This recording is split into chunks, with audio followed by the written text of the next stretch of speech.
Take a deep breath. You're right. Thank you, Tim. Quiet on set.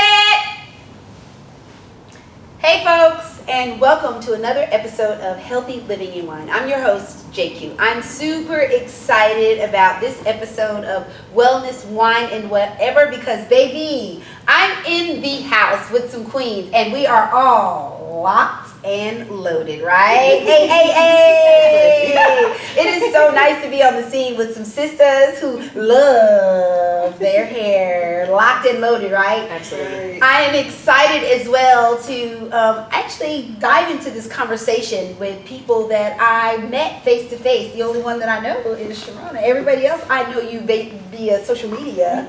Oh, well, Black Heart Music, I heard your music. No, don't be that twisted, because that noise right there be like, ooh.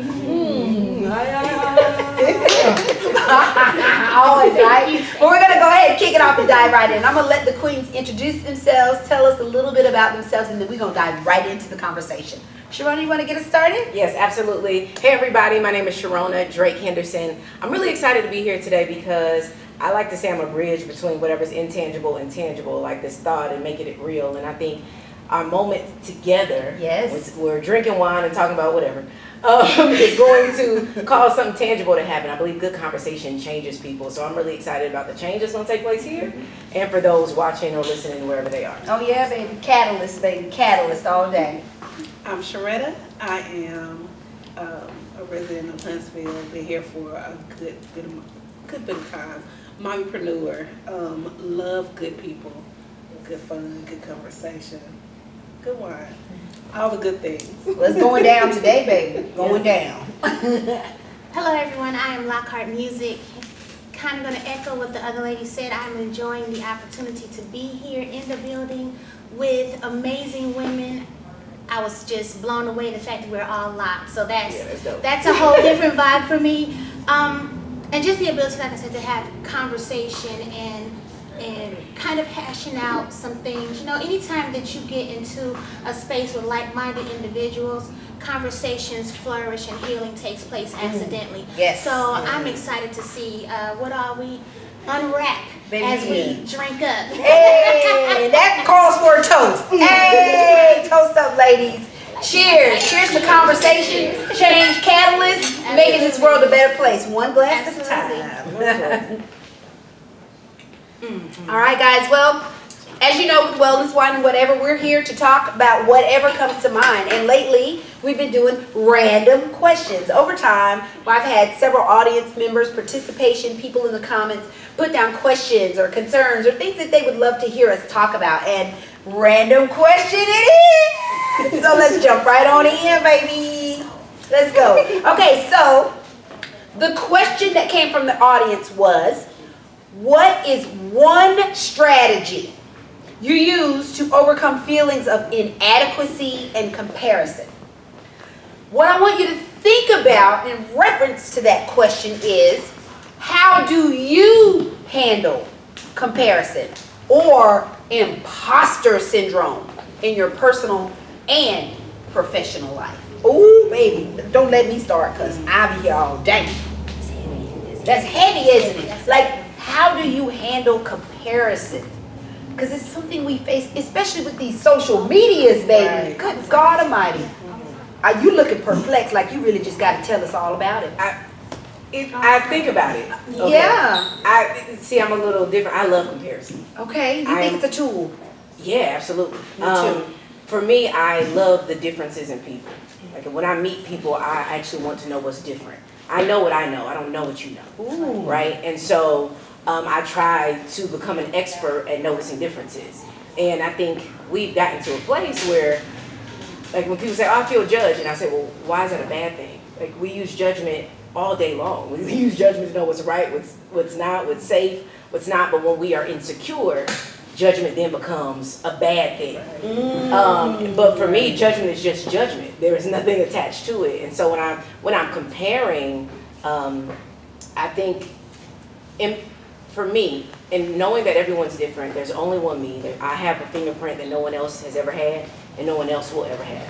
You know, it doesn't matter who, Michelle Obama will never be me. That's facts. You know what I mean? Facts. But I will also never be her. That's facts. You know, That's a she blessing. couldn't be me on her best day. Yeah. You know what I'm saying? Like, and I couldn't be her on, you know what I'm saying? So for me, it's, the comparison is beautiful. It gives you opportunity to appreciate. And so the part of me loves it. A part of me like wants to know what's different. A part of me wants to compare and say, okay, you like this, I'm like that. Well, how does that relate to your life?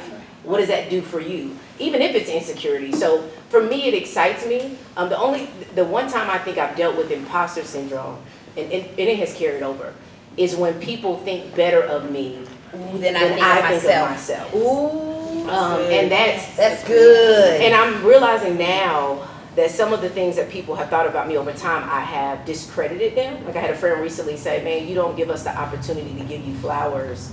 And in that, it actually doesn't fulfill our gladness. Like if you do something for us and we want to say thank you, like Black queens, we tend to do that. Right, though. it's like, Often. right. I think it's whatever I've done has been normal because it's normal for me, but not for someone else. Mm-hmm. And so I've struggled with that. I've struggled with I don't know if I want to accept the good because I've seen what happens to people when they become arrogant. Right. Yeah. And to me, Ego. that ego is something that I try to stay away from. So I've struggled with knowing where at times where I'm actually different. In that Oh, space. in the The comparison. crazy thing about that is if you kind of break it down culturally, Okay.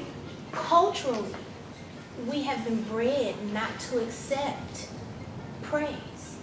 Culturally, I mean, our head wraps and things of that nature, they're beautiful now, but historically, we were made to wear those because our hair was envy. Yeah. So it was a way of us hiding behind. So we it's kind of a cultural thing. We're bred not to accept Yeah. praise and accolades. So it's kind of, That's right. you know, it's a normality for us to be like, girl, it's all right. Yeah. In church. It's an extreme. Exactly. Yeah, church is Because you don't want to be boastful. You don't want to be boastful. Right. We tell little girls if they're doing something and they're like, oh, I'm pretty, I'm cute, I'm smart. At a certain Right. point, we say, hey, stop doing Stop that. that. Let someone else Tell say you. it. And then when they grow up and they're 16 and we're like, why are you falling for every boy that tells you that you're beautiful and you're smart? It becomes a problem, but you train them to wait for someone to tell them what they To tell used to them. know. To tell Right? them. And so there is some Right. kind of breaking away from that. For my imposter, I think it's more so with my mind though than my body. Yeah. It's that Because I deal it with. becomes so embedded to where you literally have to talk yourself into somebody and be like, you're cute. Oh, this ain't nothing. Or that looks good on you. Oh, I only paid $7. Yeah, why do we And have you to just justify it? You just kind of redirect all of Yeah. your compliments or something. And me and my mom were actually talking the other day, and she was like, yeah, you got that from me. Because she's been doing it and I've been doing it, and I'm getting to where when I raise my boys, I tell them, you're smart, you're handsome, you're important, you think the best, you are the best. Wow. And I have to affirm them because I don't want them feeling timid in Wow. this world. I want them to actually wear whatever they have going on, whoever you are, Yes. wear that. Yes. Yeah. Yeah, be And I'm bold. learning how to wear me. I realize I don't look like everybody else and I don't think like everybody else, and I'm my own individual person. So I try to bring that to the things that I do to avoid the imposter syndrome. Just I know there's gonna be something I do that looks like somebody else. It's unavoidable because we're all seeing the same things. Yeah. We're all taking in the same things, but there's also, like unique you said, there's Yeah. me. That's And true. nobody else can emulate me. So when you realize that, it gives you your own peace on everything that you do. I think that the term imposter syndrome has come out of the extreme of one or the other. Either you're extremely arrogant, your ego, your pride, and when someone tells you that, it's an I don't, oh yeah, I already know.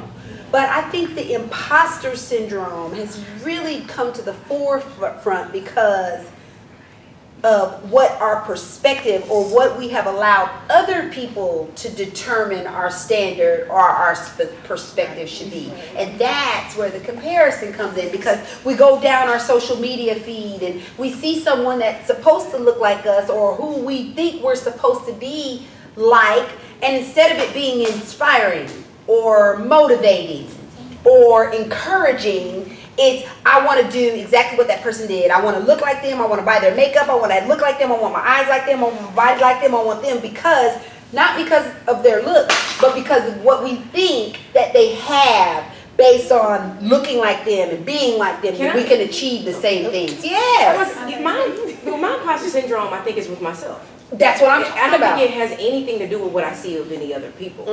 It has everything to do with what I think people see when they see me. And so recently I was kind of hit with that. I was writing a book and I was talking to literally, I think, one of the best ghostwriters I know. Writing a book. Yeah, right.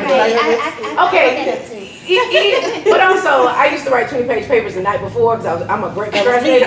And then when you realize that a book might be 60 pages, and you wrote all these papers for these folks you ain't care about, but you ain't making money off your own money. Okay. You can so it changes things a little bit. I can do that in 3 nights if I had some pressure. I was speaking to him and I sent the first chapter to him, and he was like, "This is really good." The intro. I was like, "I can't wait to see the first chapter to really hear your personality."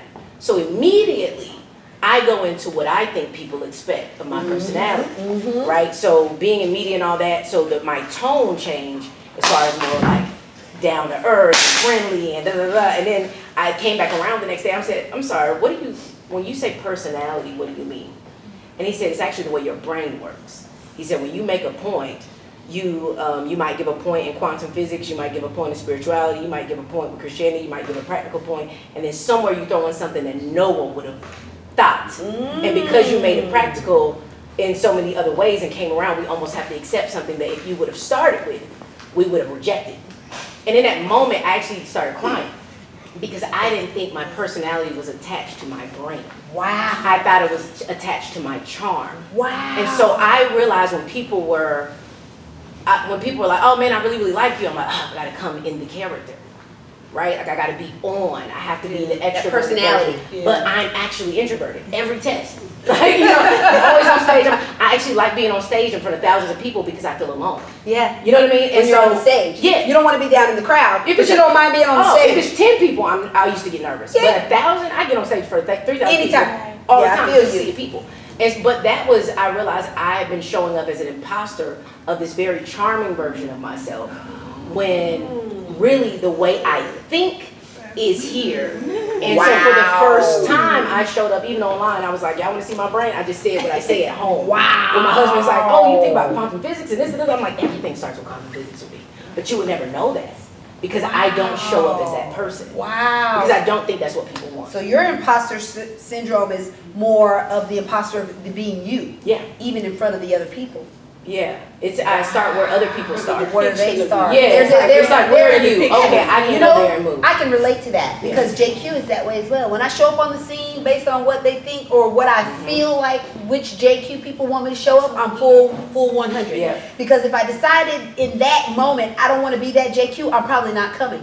Yeah, exactly. That's going to determine That's why I'm not there. if I'm coming or not. You are going to invite me, and in the moment when you invite me, yeah, I'm coming, baby. Absolutely. And then in the actuality of me showing up and who I think So I ain't got the you're energy. expecting me to be. Facts. I don't have the energy. I don't have the energy. I'm like, oh, you know what? I just told somebody yeah. the other day, I'm like, the me that accepts invitations and the me that actually, Yeah. like, Two damn, different I'm meanings. always like, wait a Two minute. different meanings. Wait a minute, what did I even say I was gonna do? Because you And were then what It's the other me is the one who accepts It's so funny how we call ourselves two different us's. It's really not two different us's. It's our discernment about our presentation in the atmosphere, in the scene that we're located. That's called maturity.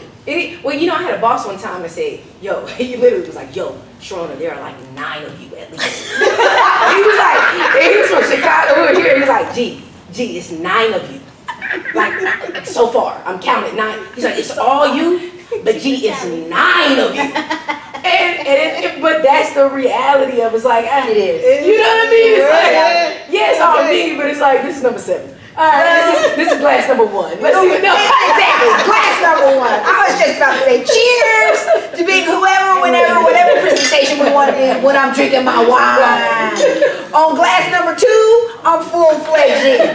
On number 1, I'm kind of deciding which one I'm going to be, which JQue you going to see. by glass number 2, I'm all the way in, baby. I'm all the way in. That was a really, really great audience question.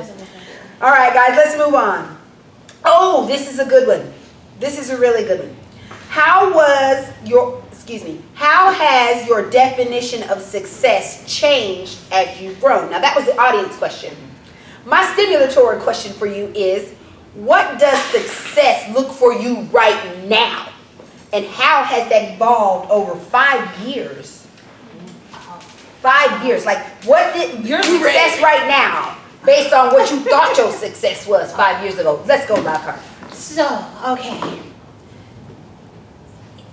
What has changed is what does success look like?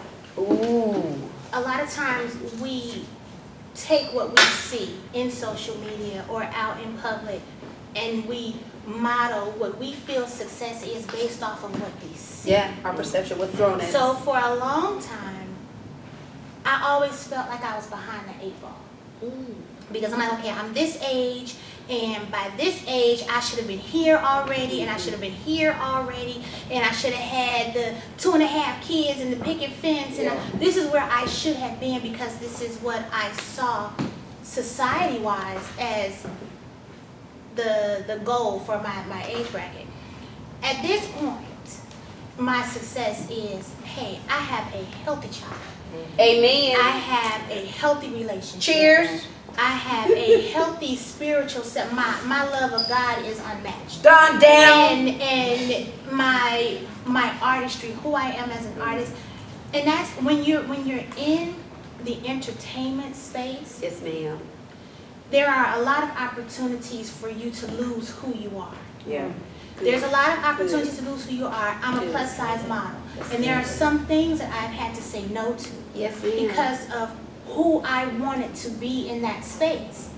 Did it close some doors for me? It absolutely did, but what it did do was it allowed me to maintain who I am. Yes. If anyone were to see my publications, if you were to see any pictures of me, I'm okay with you seeing that. There's nothing that is out there that is going to embarrass me or my family or the people who know me. Oh my God. So in that space, it's like, okay, I made it. I made it because it doesn't even matter anymore how you feel I should have moved in this space. In my music, I am who I am musically. This is me. You're not going to get anything different. This is Lockhart. When you see me, you already know what to expect. You're going to get what you expect. You're either going to like me or you're not. And if you do not, go with God. I'm okay with that. Yes. That is a growth spot. Yes. That's a moment of growth. And it's so funny because before we even got, excuse me, on set and actually got this, so I was like, babe, you know, I don't have makeup on and I don't, because I wear it, but I don't wear it. Yeah. You know? And even in that, realize, okay, this is where I am, okay, but I'm okay. Mm-hmm. You have that moment where you're like, oh. Yeah. And it used to be a time where that would debilitate me. Yeah. Wow. It would debilitate me because I'm looking at everyone else and I'm seeing where everyone else, it would stop me. Growth. It would stop me. But at this point, I'm just like, hey. Cheers, baby. It's Cheers to growth. Cheers to acceptance. Cheers to who I am and you liking it, whether you like it or not.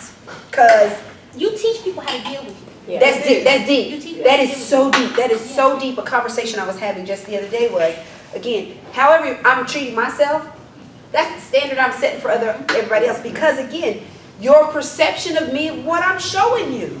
Yeah. If I'm showing you I'm doing good for myself, then you're not even going to come to me any different.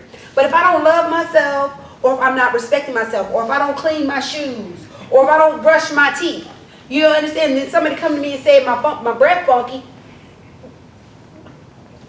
Who is it?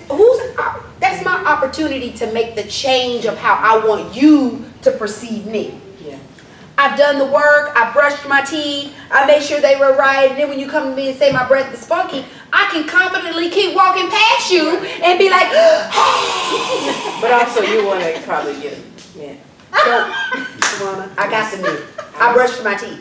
Yeah. But I'm still going to be confident. And I'm going to get a mint afterwards.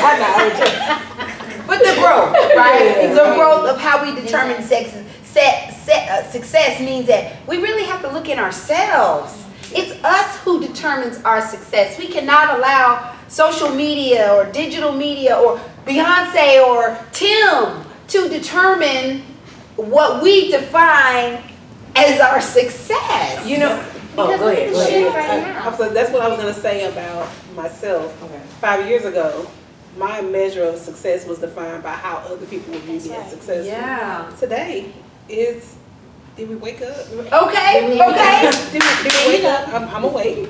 My kids are awake. My husband's awake. And can I still pray? Mm-hmm. I have a prayer life. It's Yes. all. Can I be authentically me? Yeah. So I had to get to a spot where, like, I was still corporate America 5 years ago, and everything, your worth is literally determined by your ability to clock in, your ability to clock out. Check marks And on a piece of It doesn't paper. matter how much value you provide That's right. to them. It's check during the marks. 8-9 hours you gave them.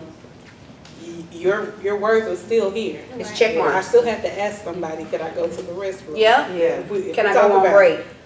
Can I take a Now- call? Now I'm in the space of, can I be authentically me? Like I like to be able to express my spirituality. Yes. I like to be able to. I'm a loving person. I'm a quirky person. I got quirks. Like Okay. Quirk out. I like to be able to be me in whatever spaces that I'm in, and when I'm at the point where I can be me, then I'm comfortable. Yes. And I'm ready. I can face the day. I can do whatever. That's what success looks like for me now. Yeah. Have you guys like been through that season or where you're even trying to determine what is comfortable even to your own self, understanding your own self and finding what your own comfort levels are so you can even define what your Yes. own Ever- success It's evolving. is? Isn't it evolving? Okay, so I actually go through practices with this with my clients. Okay, So okay. I do branding and marketing. I own a branding and marketing firm. The first thing we do is take the time to define what success and what your core values are.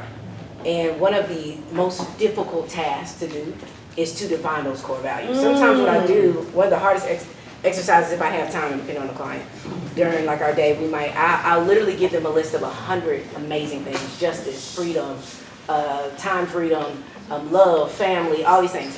And in the first round, let's say you have 100, you have to get rid of 25 things. Everyone, they get through the 25, it takes about maybe sometimes 20 minutes. Yeah. Right? They're crossing out. And then I say, great, how do you feel?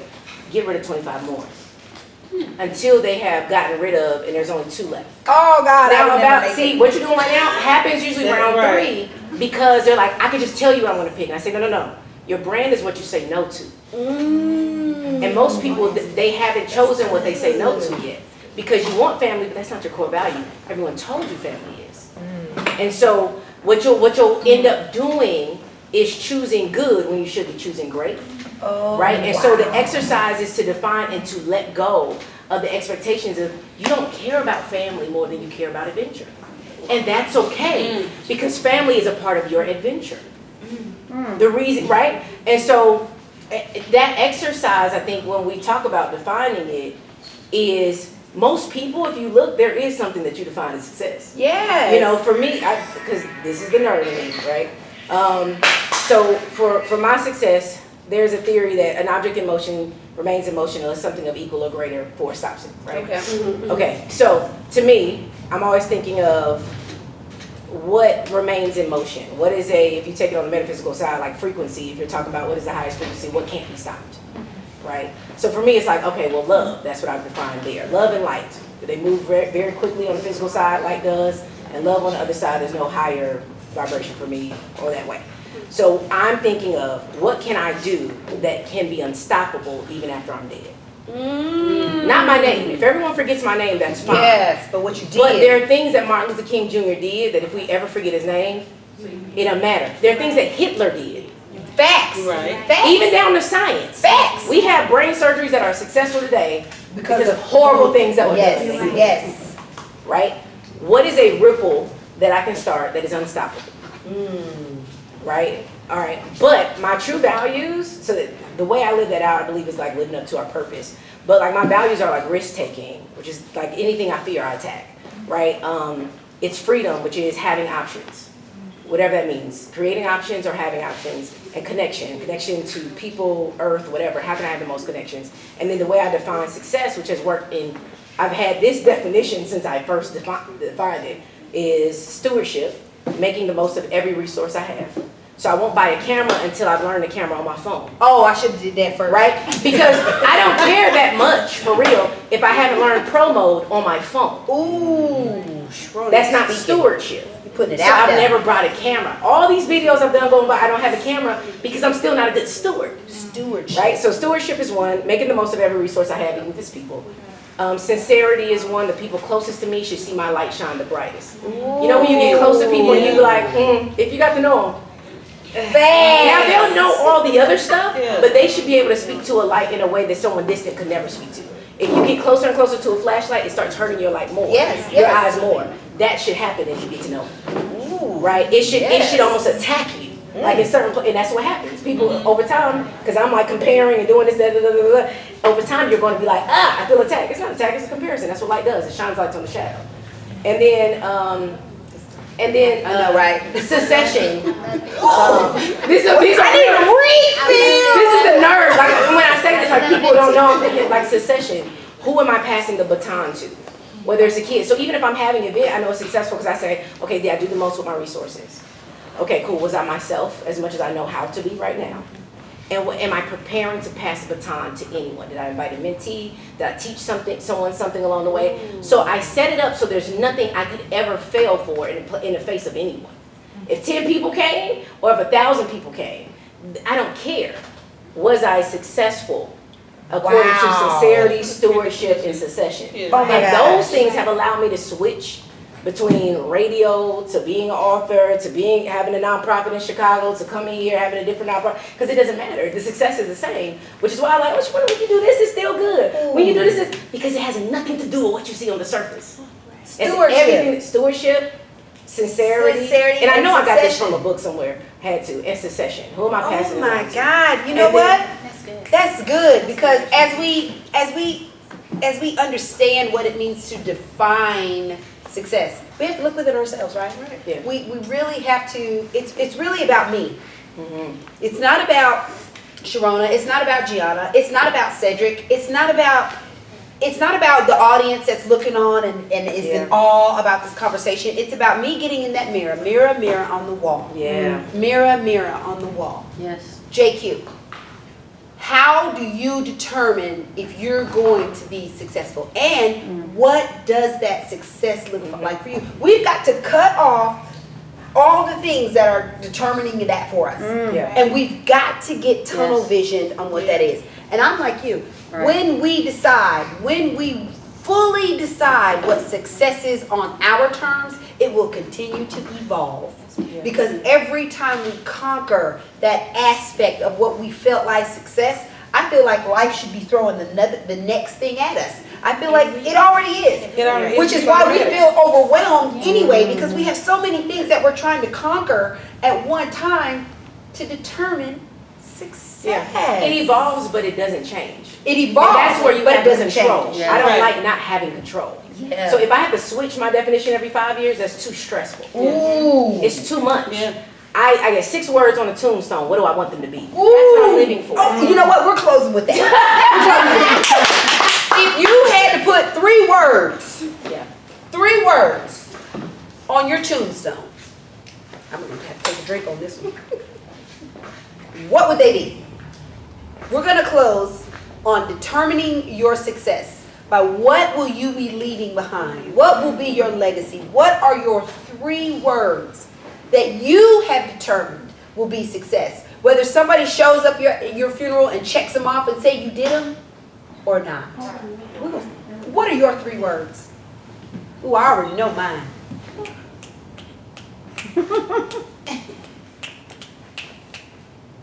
For me, Okay. when I look at the overall of what I want to be known as when I leave here, is she was smart, she was kind, and she was authentic. Ooh, smart, kind, authentic. You can't use those. Lockhart, 3 words. that define you, what you leaving behind. 3 words that define your success that are going to be on your tombstone. Go. She lived, Ooh, lived. she laughed, Ooh, and she loved. lived, laughed, and loved. Oh, sugar man, you took one of mine. I got to find something else. Oh my God. Okay, Sharona. It'd probably be the overarching thing of what I call success. Okay. I would probably put she is unstoppable, and I would put is on purpose. Is whatever I've continue, done but you is still, it is. It lives Yeah. forever. I love that. I wish I could copycat, but I already said the rules. You did. Dang it. Speaking too soon. Okay. Well, you got 2 more. That's it. She is unstoppable. She is unstoppable.